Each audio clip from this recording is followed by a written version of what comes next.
Jamaah kaum muslimin rahimakumullah, perlu kami sampaikan bahwasanya Gus Baha ini beliau salah satu penerjemah dan tafsir dari UI. UI memiliki karya-karya tafsir UI dan terjemahan UI. Beliau bersama Prof. ini ikut menerjemahkan tafsir UI dan terjemahan UI. Baik, sebelum dimulai kami mohon sepatah dua kata dari Beliau Al-Hormati Al-Ustaz Dr. Al-Rahim Fakih untuk memberikan sepatah dua kata sebelum kajian dimulai. Baik, kepada beliau yang kami hormati Ayahanda Dr. Al-Rahim Fakih Hafizahullah Ta'ala, waktu kami hadirkan.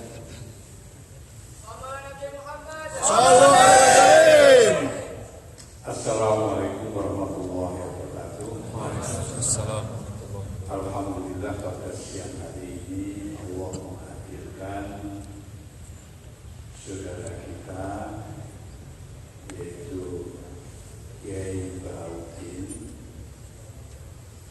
dan beliau ini akrab di UI karena beliaulah selalu mendampingi Profesor Kiai Dahlan dalam rangka untuk merealisasikan cita-cita beliau, yaitu mewujudkan Al-Quran dan terjemahan artinya di Universitas Islam Indonesia.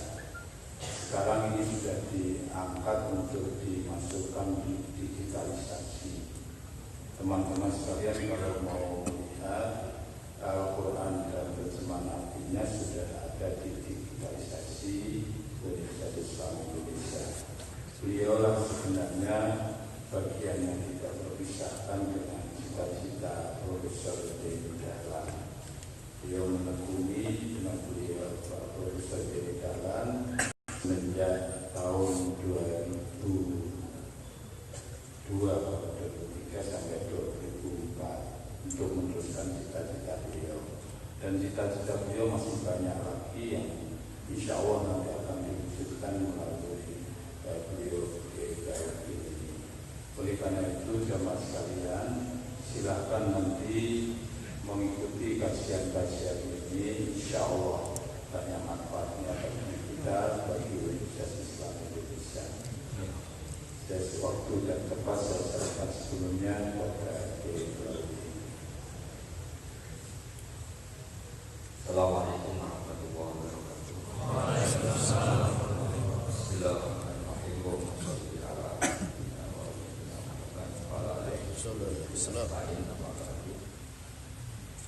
Sesuai tema yang diinginkan UI dalam hal ini juga di Bapak Dr. Al-Rahim Fakih, saya diminta menjelaskan tentang ulumul Quran. Di undangan ditulis sampai 3 sesi. Sebetulnya saya hanya ingin 1 sesi, karena kalau 1 sesi sudah pinter berarti cerdas semua. Maka yang saya pasti sanggup itu 3, tapi yang seterusnya nggak mesti. Dari 3 sesi ini saya pilih yang tema ini adalah mengenali surat Makkiyah dan Madaniyah. Ini penting sekali karena satu, tema Makkiyah pasti tema-tema tauhid. 2, mengabaikan hal-hal yang sifatnya kuliah. Misalnya dulu pernah lama sekali homer atau sesuatu yang memabukkan itu tidak diharapkan. Tapi meskipun Quran tidak pernah bilang halal, tapi lama sekali tidak bilang haram. Ini penting saudara. Kenapa ya? Karena kalau perang itu orang-orang kafir punya dulu ngeblek dulu. PD-nya bukan main. Yang orang Islam nggak ngeblek. Jadi kalau perang takut pedang. Kata orang-orang Islam yang masih sahabat awam-awam itu sudahlah sama-sama ngeblek. Akhirnya ya sama tentunya. Jadi sehingga zaman itu masih ada ayat. Semoga di antara yang di sini ada yang Al-Quran. Wa min samaratin nakhili wal a'nabi tattakhiduna min dua sakara.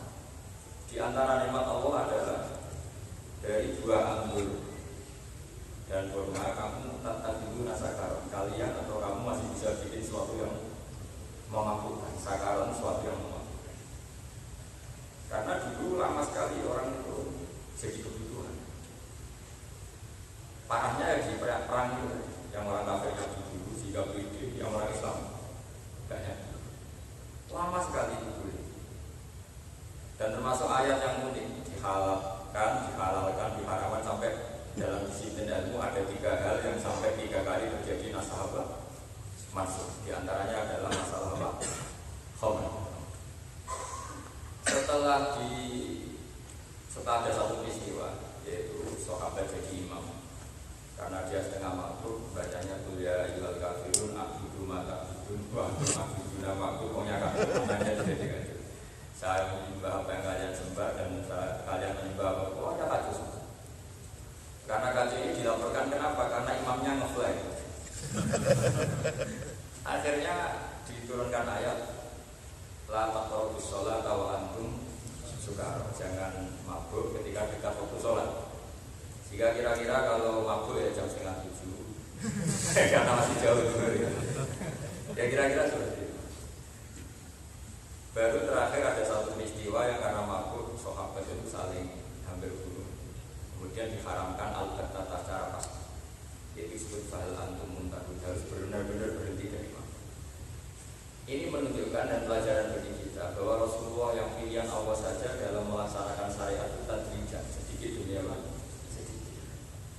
Jadi ada gerakan misalnya Islam kafah itu juga ada prosesnya.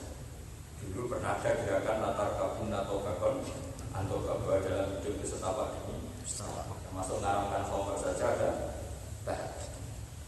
Maka bisa dipastikan kayak ayat-ayat Islam kafah itu pasti periode Madani. Karena kalau periode Makiyah seperti tadi ada periode di mana khamr saja masih dihitung menetap tahun minggu sakaro baris kebasana. Ada periode latar kabun atau antum sukaro sampai periode benar-benar haram minum khamr. Lalu definisi khamr itu apa? Dulu zaman Nabi didefinisikan asyirulina, perasan dari aku. Lama-lama oleh ulama usul fikih, ini pentingnya ulama. Ulama ini tetap super penting, bukan sekedar penting lagi tapi super penting. Karena Rasulullah itu kan ditakdir jamil kali. Jamil kali itu kalau ngendikan itu simple, padat. Resikonya itu kadang orang nggak paham. Jadi resiko terlalu dalam bahasa Arab itu orang, sehingga butuh ulama. Nah kemudian ulama ini yang punya seni mengarang untuk analisis teks, namanya ilmu usul fikih. Misalnya begini, khamr itu bukan lagi asyirul inab tapi ma khamarul akal, sesuatu yang meracuni akal atau yang mengganggu apa saja makhluk ini. Jadi sifat kalau apa saja yang penting ma khamar. Termasuk ya mabuk cinta, mabuk harta, mabuk apa. Itu ya agaknya saking tidak waratnya ya Quran untuk kepentingan politik, bukan politik berdasar ayat Quran. Itu agak khamar ya, sudah. Karena begini, dalam ilmu fikih itu ada istilah tangkihul manat. Tangkihul manat itu satu kejadian tertentu yang kasuistiknya, waqiahnya itu dihilangkan semua atau ditetapkan sebagian, dihilangkan sebagian. Itu yang tahu ulama. Maksudnya ulama yang waras ya, yang memang benar-benar ulama. Bukan ulama pesanan atau ulama jual beli, dan memang benar-benar ulama. Karena sekarang kan misalnya ulama di bendung, nggak jelas asal-usulnya, terus tahu-tahu jabat, terus punya otoritas. Ya seperti itu, ulama yang diuji oleh ulama, bukan diuji oleh masyarakat. Dulu syarat jadi ulama itu diuji 100 ulama yang spesial di bidang. Imam Bukhari ketika jadi imam ahli hadis itu diuji 100 ulama ahli. Sanadnya di pulau Bali terus dites. Baru lulus. Kalau sekarang nggak dekat pejabat, rock pejabat ulama. Apalagi di Indonesia Menteri Agama itu jabatan politik. Tapi ketua IAIA yang baca satu menit fatwa. Jadi ya sudah, tapi itu sudah takdir kita terima. Di antara iman itu terima pojok kota.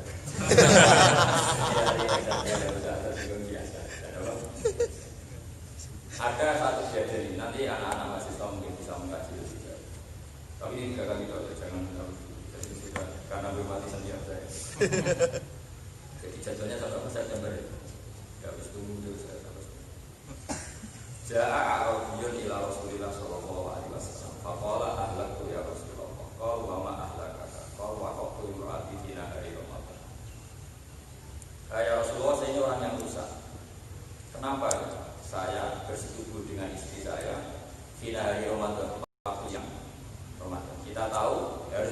kafarah uzma ya. Sanksinya apa? Kafarah uzma. Kafarah uzma itu kafarah super besar, yaitu memerdekakan budak atau puasa 2 bulan berturut-turut atau memberi makan 60 orang miskin. Jelas ya teks hadisnya ja'a Arabiyun, orang Bedui datang, orang kampungan datang. Kemudian kasusnya menjima istrinya di siang hari Ramadan. Pertanyaannya begini, setelah itu kata Nabi, kamu bisa merdekakan budak? Ya tidak bisa, kan miskin. Ya sudah puasa 2 bulan. 5 hari aja kecelakaan di kok disuruh. Terus ya sudah kasih makan 60 orang miskin. Kasihkan siapa ya? Kasihkan orang miskin. Saya ini orang paling miskin di kampung saya. Jadi kan sudah miskin pola, sudah miskin. Makanya orang muslim anaknya banyak banget mulai dulu. Karena hiburannya ini. Akhirnya terus kata Nabi santai saja, dengan santainya Nabi ke kamar ngambil beberapa makanan itu. Ya sudah, ini kasihkan orang fakir di daerah kamu. Saya paling fakir, ya sudah pakai kamu aja. Lalu begini secara fakir, kira-kira kata Robi itu dibuang apa enggak? Misalnya orang kota yang ngalamin gitu kena sanksi begitu enggak? Kena kan? Kena. Jadi kata Robi dibuang. Ini namanya antitul mana? Tidak harus orang Arabi, tidak harus orang apa? Orang kota maupun orang mana saja juga. Lalu orang ini orang merdeka, sama budak pun akan kena ketentuan yang sama. Ini namanya antitul mana? Sesuatu yang nggak penting dalam aturan hukum, catatan-catatannya dibuang. Itu namanya orang. Nah sekarang pertanyaannya begini,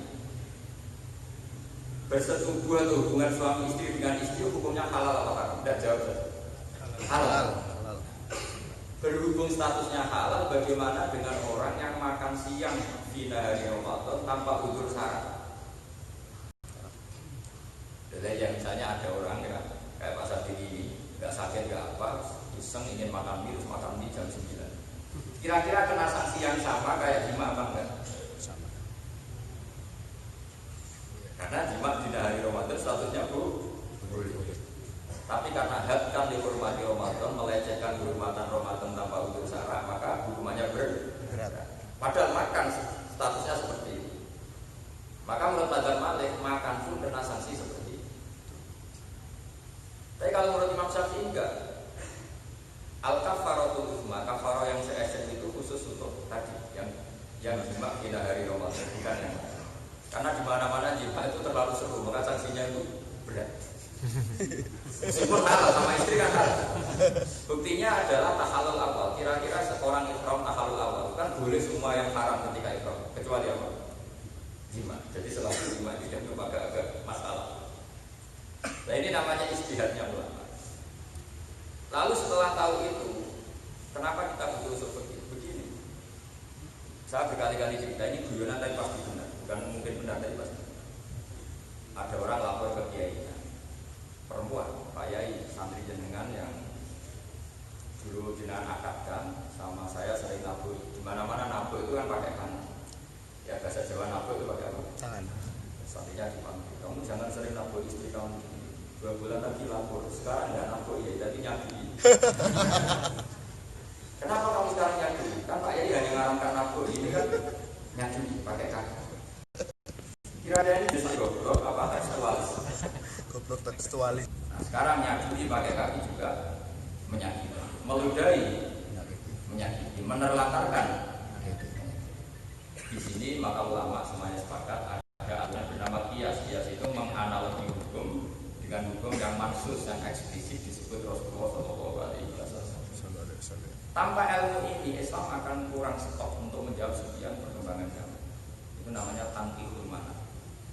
Sesuatu yang enggak penting, yang enggak menjadi catatan hukum hilang. Nah kenapa itu harus terjadi? Karena tadi pasti semua hukum itu ada ilah, ada pokok asal usul ijazah.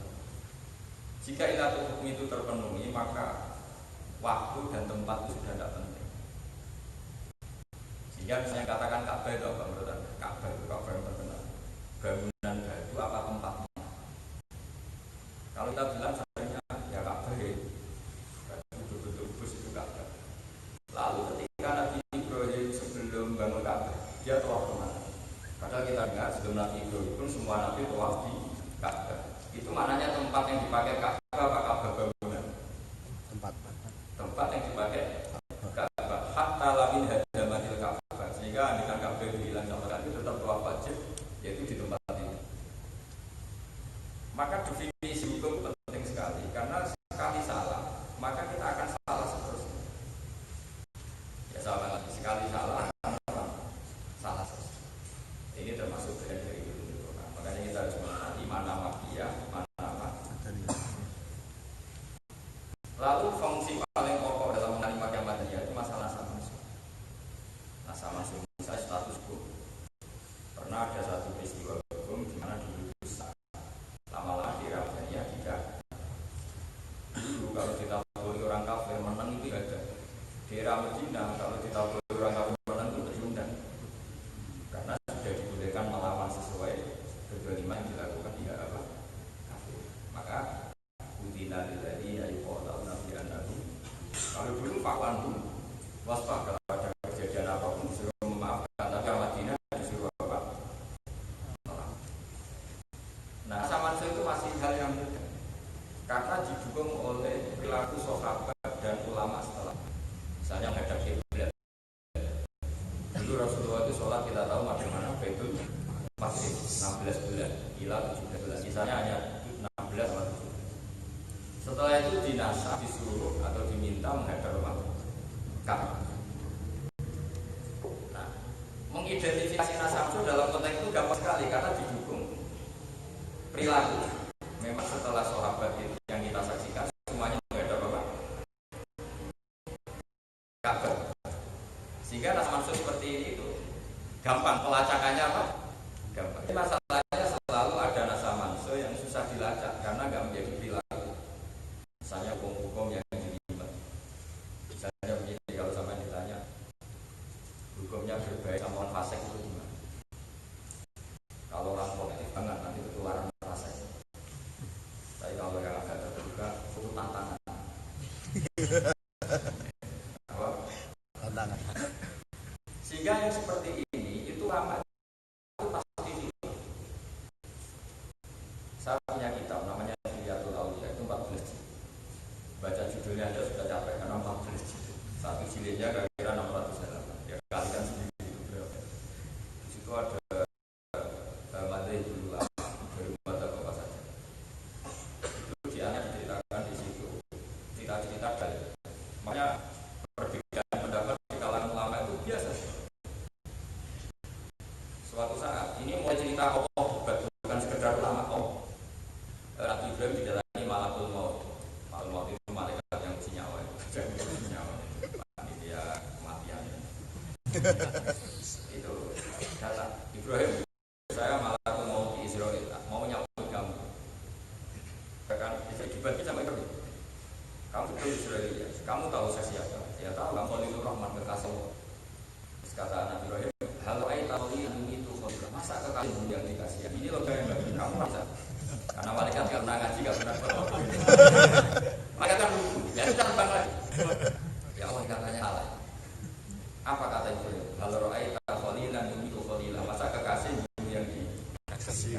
Itu yang di. Sekarang tahu. Karena malaikat juga pernah belajar, juga pernah ngaji apa-apa, juga pernah kuliah hukum. Kata awal ini ya sudah bilang ke Ibrahim gini, hal ra'aita kholilan yakrahu ayyal kholi.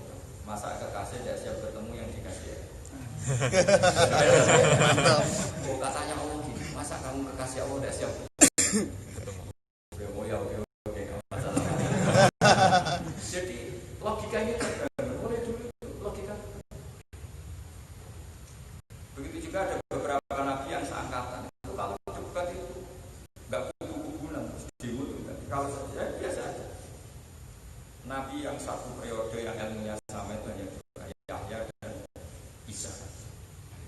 Ya, Musa dan Harun kan enggak sebetulnya senior Harun, tapi Nabi Harun jadi nabi itu atas proposalnya Nabi Musa. Sehingga enggak mana Nabi Harun itu kakaknya, tapi enggak berani bantah Nabi Musa. Karena dia jadi nabi itu atas Nabi Musa kita tahu al-Sakil Jadi Musa kecil sudah bening. Kalau ketemu Fir'aun itu jenggotnya tarik terus Fir'aun mikir biasa kayak saya. Lama-lama Fir'aun jangan-jangan saja karena ini turunan orang Israel. Kita tahu Fir'aun itu Mesir. Terus kata istrinya Fir'aun belain senda namanya anak kecil yang nggak tahu ada tahu. Masa itu buktikan itu tadi ada jamroh itu bara api sama aku. Musa belum milih. Sebenarnya Musa itu pemilih. Tapi kalau nggak perlu hukumannya dibunuh. Berarti dia jambak janggotnya Fir'aun itu sengaja. Akhirnya sama Jibril diarahkan bilang jamroh tadi, jamroh api. Ya terus di tanah akhirnya jadi al-Sad jadi. Ya ketika beliau jadi nabi yang problem penjelasan itu. Yang kita surah Al-Sodri, Wa-Sodri, Amri Wallah, datang di desa yang bau itu supaya Ali wali binahi ya. Bagian Pak Akhidaru wa afsal pemilisan fa'usil ma'i ridai sodri.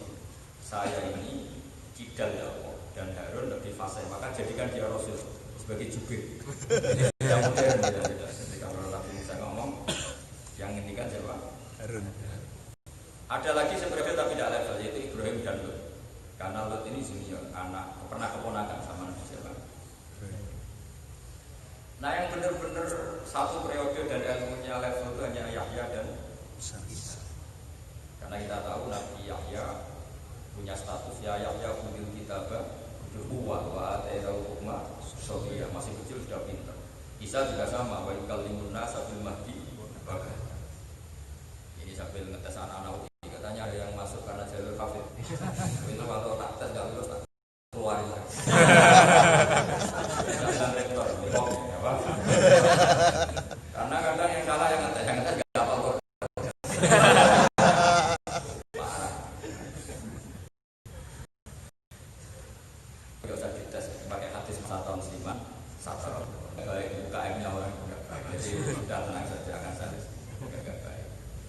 Kalau yang ada di Isa ini pengalaman bagi kita di akhir zaman sudah mudah seperti orang fasik banyak, mungkin malah mayoritas.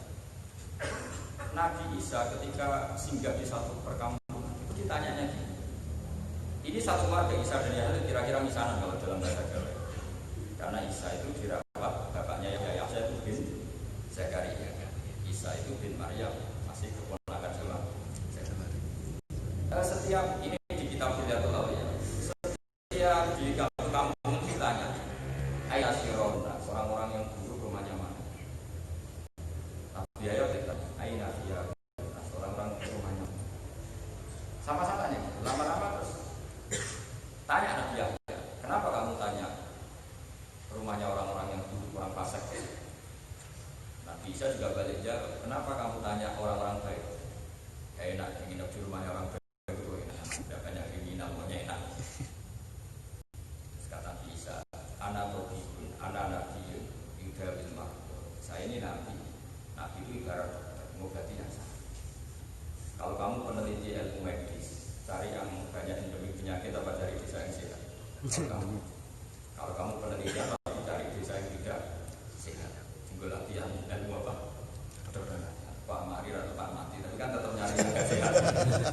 Ya sama, kata bapak saya begitu. Ya itu bengkel. Jadi kalau nggak siap teman orang fasik ya nggak usah jadi. Jadi sekarang orang itu anti ilmu. Ada gitu teman orang fasik dicapuin fasik. Ya kacau. Kalau mau jadi bengkel ya mobil besar. Kalau mobil baik ngapain masuk bengkel? Kalau orang soleh ngapain bergandeng? Ini sudah soleh. Sudah sendiri. Itu dulu biasa antara Nabi dan Nabi siapa? Kan sekarang kalau video itu bengkel. Ya karena ngajinya yang tinggi semangatnya itu tidak baik dalam Islam. Makanya kita harus ngaji yang banyak sebanyak-banyaknya. Karena dulu para nabi dia beda-beda. Nabi Nuh nggak orang kafir itu problem sehingga berdoa Rabbil tadar ala ardi minal kafirina. Nabi Ibrahim juga melihat orang kafir itu tantangan lahan dakwah. Maka beliau ngendikan faman tabi'ani fa innahu minni wa man asani fa innaka ghafurur. Relax saja. Itu sama-sama nabi besar, bersama-sama ulul azmi. Makanya di dunia kiai banyak kiai yang nekuni ngadain orang asal kamu soleh. Karena soleh ini anti modern. Ya soleh itu kan pembeda betul. Kalau ada orang soleh sedekah sama orang cantik kamu masih sedekah betul. Kalau orang fasik kan memang pesen tahu. Tapi yang penting kalau orang soleh kalau sedekah ya sedekah saja. Tapi kalau orang fasik kan sedekah kalau orang lain pokoknya benar terus. Karena memang motifnya benar. Nah, ini yang dimaksud di nama amal. Amal itu tergantung. Ya, tadi misalnya ada orang soleh berteman orang-orang fasik. Banyak orang jadi wali itu karena berteman orang fasik. Dulu ada wali yang senangannya jadi Arab, tapi sekarang agak mungkin. Kalau kan sekarang kan mahal. Dulu itu kan ada satu kampung dikirimi Arab paling sekitar 2 minggu sekali. Dibeli sama satu orang. Setelah dibeli di dua, sehingga satu kampung situ nggak ada yang mau. Maka pengirimnya janggal, ini tak kirimi Arab nggak ada yang mau. Ternyata dengan soleh beli dibuang. Kalau sekarang kan semua ini pemakai pengedar. Tapi dulu nggak ada polisi BNN, jadi ini kali ini nggak ditangkap. Sampai segitunya orang dulu. Saking ingin kampungnya selamat dari apa? Narkoba. Kalau sekarang beli agak cukup uangnya karena produksi orang narkoba. Cuma saya cerita, jadi dulu ada 2 ulama diikuti itu ada 2 pandangan. Seperti saya misalnya di UI, saya sering ditanya, Gus, Islam terstruktural sama yang kultural kayak gimana? Struktural itu bagus kayak di UI, di Kementerian. Tapi tidak bagusnya begini, masa mendapat ilmu Islam dulu kuliah dulu baru diajarin oleh dosen yang berlisensi dari Al-Azhar. Kalau nggak ada kiai kayak saya di kampung-kampung lalu, mbah yang tua itu harus kuliah dulu baru dapat pelajaran Islam. Makanya saya tidak suka gelar saya. Kalau yang papa ada gelar diteruskan saja. Tapi kalau nanti tanya Allah, Pak On, orang belajar hukum harus kuliah dulu baru tahu hukum. Kalau belajar Islam ya kuliah dulu baru tahu. Itu bisa satu bisa bodoh semua. Kuliah dulu. Maka butuh kiai enggak gelarnya enggak jelas gelarnya, tapi jelas nasibnya. Jadi saya suka gelar itu sengaja. Kalau mau ya insya Allah bisa. Saya tidak potongan kelasnya. Jadi yang biasa saja dulu itu begitu. Jadi perbedaan pandangan itu dia. Karena di luar masalah usuliyah yang pokok-pokok itu pasti cara pandang ulama itu beda. Satu ya memang manusia beda. Memang manhaj itu penting sampai ada ayat wala tafwa inna sabarum dibatilah fasatil. Andai kan manusia tidak saling gesekan dalam pendapat, maka malah bumi ini rusak. Karena nanti kebatilan di absolut, karena ada kontrol. Dapat salah juga nggak ada yang kontrol. Makanya bagus sebetulnya misalnya presiden menang di absolut itu bagus supaya dia tahu bahwa yang milih saya itu tidak semua sehingga nggak mundur. Kalau yang milih 100% nggak otoritas. Jadi semua itu baik. Sehingga dari Allah itu pasti. Semua nabi juga gitu, semua ulama. Ada ulama yang baca di PNS, kayak Imam Mawardi, Imam Syafi'i, Imam Syafi'i itu PNS. Pikirannya itu yang lain ya dari dalam, jangan dari luar. Tapi ulama yang nggak PNS pikirannya gitu. Masa mau ngaji saja daftar dulu, mau ngaji ya ngaji aja. Itu yang. Ya, coba kalau lembaga sosial itu misalnya Kementerian Sosial itu bagus, sudah bagus. Tapi masa orang minta tolong, istrinya mau melahirkan, ngurus dulu di RT RW. Tapi kalau kita menciptakan masyarakat yang baik kan cukup ditolong tetangga, nggak ditolong keluar. Justru kebaikan yang non struktural ini meluas di mana-mana. Makanya saya sering bilang orang itikaf di masjid ya bagus, itikaf di perapatan ya bagus. Ya betul. Kalau ada kecelakaan itu yang nomor pertama orang yang di masjid apa yang di perapatan? Itu pintar gratis. Jadi Allah bikin masalah. Lo yang keliru kan paling bodoh-bodoh perempuan itu. Sebenarnya kalau dia soleh itu bagus. Itikaf di perapatan, nitis SMP jadi pintar apa? Gratis. Relawan. Coba orang tersesat itu kan jasanya sama yang di masjid atau yang di jalan? Jalan. Di jalan. Orang kecelakaan, utang jasanya sama yang di jalan atau yang di masjid? Jalan. Makanya biasa saja lah, tidak usah sok benar sendiri biasa. Saya kiai aja sama Pak On biasa. Pak On dokter mulai dulu kenal saya biasa saja. Saya kiai. Karena kebaikan itu kita dermakan, kita ikhlaskan lillahi ta'ala. Tidak perlu pengakuan. Itu penting sekali. Jadi saya ulang lagi ya. Jadi ada makia, ada makia. Makia itu menunjukkan bahwa Islam itu berjalan secara tadrijan setahap demi setahap. Ada lama sekali sholat itu dulu hanya 2 rakaat. Lama-lama sekarang jadi berapa? 17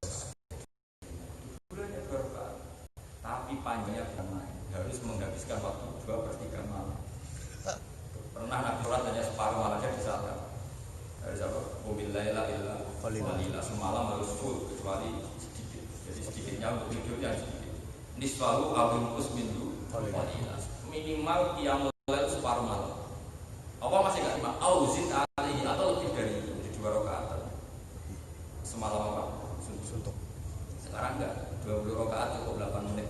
Kalau anak muda itu mikir terawih NU apa Muhammad? 8 tapi lama. Kalau NU cepat tapi 20. Itu nggak perlu dalil-dalilan, pokoknya menuruti hati aja. Dulu itu 2 rakaat menghabiskan waktu 1 malam. Auzid alaihi wa rattilil Qur'an. Tartila. Terus dinasa menjadi sholat seperti ini ada perjalanan. Dulu setiap orang megang gedang goreng itu wajib wudu. Ada hadisnya al-wudu mimma massatun nar, kalau kena api harus wudu karena api itu simbol setan. Sehingga yang megang api berarti sudah terkontaminasi oleh makanya untuk netralisir itu wudu. Terus dinasa sama bahasa itu mimma massatun. Ada periode. Dulu hubungan suami istri kalau tidak sampai keluar mani itu nggak wajib mandi. Pernah kan ada sahabat dipanggil Nabi pas hubungan suami istri itu lari. Ketika lari ditanya, kenapa kamu lari? Saya ini baru gak suci, maka gak siap ketemu engkau ya Rasulullah. Kenapa? Saya hubungan suami istri tapi gak inzal. Nabi ngintikan innamal ma'nal ma'. Orang wajib mandi itu kalau sampai keluar mani atau inzal dalam bahasa kita. Setelah itu dinasah lagi. Asal hubungan suami istri, inzal apa enggak inzal, orgasme atau enggak, tetap apa? Wajib. Jadi ada nasah mansuh. Nasah mansuh itu penting dalam sebuah peradaban. Mana sahmin ayatin au nusiya nanti bi khairin minha. Kenapa nasah mansuh penting? Karena logikanya gampang. Ketika anak kita kecil tentu kita wajib menafkahi dia. Setelah dia kuat kita yang lemah, anaknya wajib menafkahi orang tua. Jadi nasah mansuh itu menurut para ulama hukum yang normal dalam tahapan hidup. Jadi gak ada yang aneh. Bukan nasah mansuh itu Allah bikin hukum terus mengevaluasi terus dirubah. Ya tidak bisa, Allah kan maha tahu, masa evaluasi itu saja ya. Memang Allah tahu, memang tahapan manusia akan seperti itu. Apa tahapan manusia akan seperti itu. Allah tahu betul kalau agama baru ini langsung anti Yahudi ya. Sehingga orang Islam disuruh ada Baitul Maqdis karena agama tertua adalah Yahudi. Allah juga sangat tahu orang Yahudi pasti menjadikan itu menjadi alasan umur luhur. Delok Muhammad gayanya tentang agama Yahudi, tapi kiblatnya ikut kita. Lagi-lagi Muhammad itu nggak tahu apa, makanya ngikuti kita. Terus Allah merubah kiblat jadi ke Ka'bah. Setelah ke Ka'bah dibully lagi sama orang Yahudi. Muhammad itu kangen keluarganya. Karena dia di perantauan di Medina, maka menghadap kemana? Ka'bah sebagai kelangenan sama keluarganya. Bersama Allah dijawab. Justru kiblat tertua adalah kiblat yang ada di Ka'bah, yaitu inna awwala baitin wudi'a lin-nasi lalladzi Bakkata mubarakatan. Kemudian orang Yahudi bilang gini, enggak ya tua Baitul Maqdis. Dan ditanya sama Allah lewat Rasulullah. Yang kamu ikuti itu Nabi Musa. Nabi Musa dengan Nabi Ibrahim senior Nabi Musa. Dan Ibrahim ada bukti sejarah hidup di Mekah. Makanya Allah menjelaskan fi ayatum bayyinatum maqam. Bukti Ka'bah tua adalah ada bekas kaki Nabi Ibrahim. Berarti Ka'bah sama Baitul Maqdis tua. Sampai seperti itu dulu dia ada kebenaran. Ya bertahan. Jadi makom di situ bukan makom kuburan nggak dalam bahasa Indonesia itu. Bagi makom kuburan itu apa? Itu yang dipakai kebijakan apa? Nabi. Jadi ini jelas. Jadi bertahan. Karena Allah tahu kalau langsung masuk Ka'bah dikira Nabi itu nggak mengenali agama-agama sama yang lain. Maka Nabi Baitul Maqdis dianggap untuk pengakuan agama-agama samawi. Tapi setelah menghadap situ apa yang tahu suatu saat pasti dilahirkan orang Yahudi. Akhirnya disuruh masuk Ka'bah. Ketika Ka'bah dipertanyakan, mana Ka'bah sama Baitul Maqdis? Allah menjelaskan apa tua Ka'bah. Buktinya apa? Iya ya. Bayyinatum maqam. Jadi Allah itu tahu semua yang terjadi. Makanya sebagian ulama punya riwayat takhallaku bi laki-laki. Kalau sudah tahu mau terjadi ya kamu berakhlak kayak akhlaknya. Kalau orang sekarang kan punya ilmu tapi ketika terjadi suami tahu kalau istrinya orang nafkah itu ternyata itu betul, itu suaminya enggak sih, harusnya seneng. Ternyata ilmu saya benar. Tapi ini enggak satu ilmu terbukti benarnya, tapi kamu enggak. Jadi harusnya senang saja. Alhamdulillah ya Allah, teori ilmu saya benar. Saya kamu udah alim, udah dokter di masyarakat disepelekan. Kamu kan tahu di mana-mana orang nggak suka sampai disepelekan. Terus dokter disepelekan. Alhamdulillah. Memang dokter Gusti kalau nggak siapa-siapa ya. Pejabat ya tahu semua, kalau sudah ada pejabat pasti dibiarin sama orang. Harusnya siap kan? Tahu kan itu. Nanti benar-benar dibiarin ya alhamdulillah. Itu saya. Benar. Teori saya.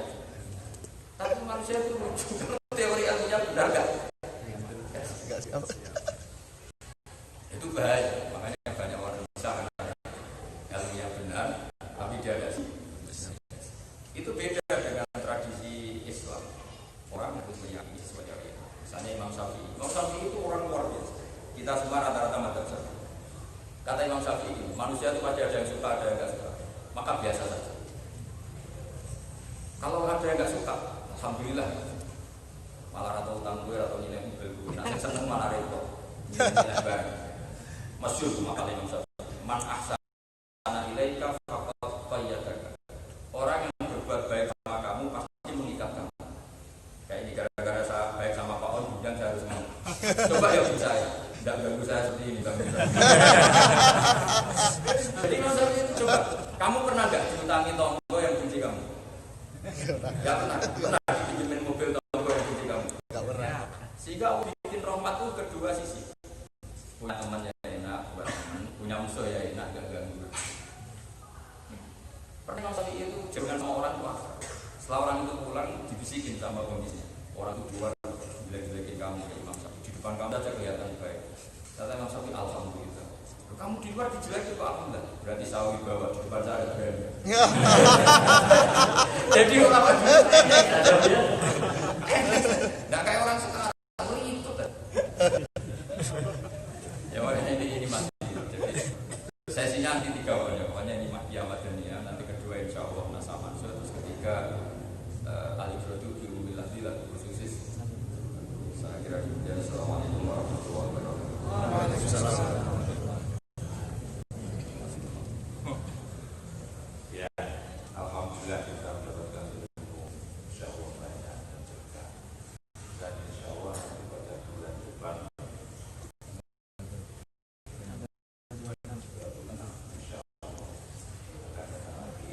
dia ini tadi malam isi, pagi isi, kemudian hari isi, malam isi lagi. Ini karena ilmu awal yang sudah diberikan kepada ini, dan nanti bulan depan tidak ada pertanyaan hari ini, dibawa pulang kita favori apa yang dia sampaikan dan kemudian dipahami. Jika demikian, terima kasih saya sekalian, kita akhiri dengan banyak alhamdulillah. Assalamualaikum.